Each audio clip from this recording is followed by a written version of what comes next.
System আছে। এটা সূরা বানী ইসরাঈলের 15 নম্বর পারা 8 নম্বর পৃষ্ঠার 3 নম্বর লাইনের 71 নম্বর আয়াতে আছে। এবার আল্লাহ আপনাকে আর একা ডাকবেন না, আপনাকে ডাকবে আপনার নেতার সাথে। ইয়াউমা নাদউ কুল্লা উনাসিম বিইমামিহিম। আল্লাহ পাক বলেন প্রতিটি মানুষকে এবার দ্বিতীয় সিস্টেমে ডাক দেব তার নেতার সাথে। আগে নেতাকে, এরপরে কর্মীকে। মানিকগঞ্জবাসী, আমি হাওয়া দেওয়ার জন্য, আপনাদেরকে ভোলানোর জন্য কখনো না, আমি কোরআন থেকে দলিল দিয়ে বলছি, কিয়ামতের দিন আপনি আল্লাহর সামনে দ্বিতীয় সিস্টেমে উঠবেন আপনার নেতার সাথে। যেই নেতার আদর্শ দুনিয়ায় মানেন, ওই নেতার সাথে আপনাকে আল্লাহ ডাক দেবে। এটা যদি রাজনীতি মনে করে কেউ মন খারাপ করে চলে যান, আপনার কপালে আগুন লাগবে। আমি তো নিজে বানিয়ে বলছি না, কোরআনে আছে, ব্যাখ্যাটা শোনালাম। আপনার নিজের জীবনে এখন প্রশ্ন করেন তো, যেই নেতার আদর্শ আপনি মানেন, কিয়ামতের দিন যদি ওই লোকটা আপনার সামনে দাঁড়ায় আর আপনি তার পেছনে দাঁড়ান, আল্লাহ যদি তার দিকে তাকিয়ে এরপরে আপনার দিকে তাকায়, বলেন তো আল্লাহর কেমন মনে হতে পারে? আপনার কি মনে হয় যে আমার নেতার যা অবস্থা, তারে দেখলে আল্লাহ মাফ করবে? তার চেহারার দিকে তাকালে শয়তানের কথা মনে হয়? কথা বলেন না কেন? তার চরিত্রের দিকে তাকালে শয়তান ফেল। শয়তান এত নিচে নামে না। তারা এখন নিজেই বলছেন যে এরকম নেতার পেছনে আমি আছি, যারা কিয়ামতের দিন আমার সামনে দেখলে আল্লাহ তারেও মাফ করবে না, আমারও মাফ করবে না। তাহলে এখনই আপনার পরিবর্তন হওয়ার দরকার কিনা? আরো জোরে বলেন।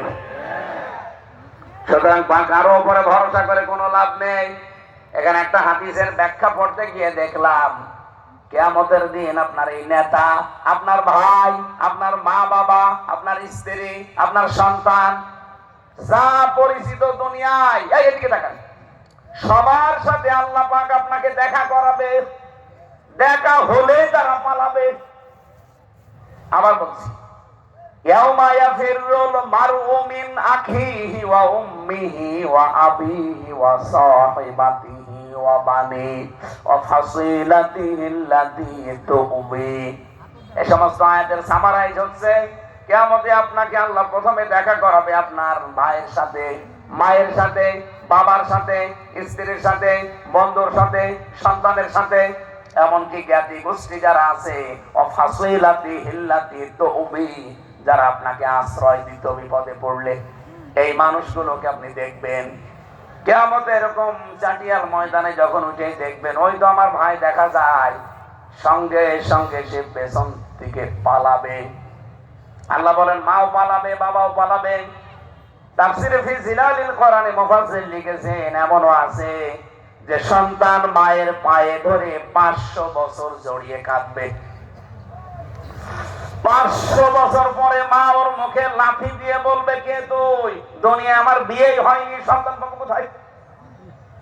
অথচ যেই মা আপনাকে 10 মাস 10 দিন তরমুজের মতো বহন করেছে পেটে, সেই মা 500 বছর পরে লাথি দেবে।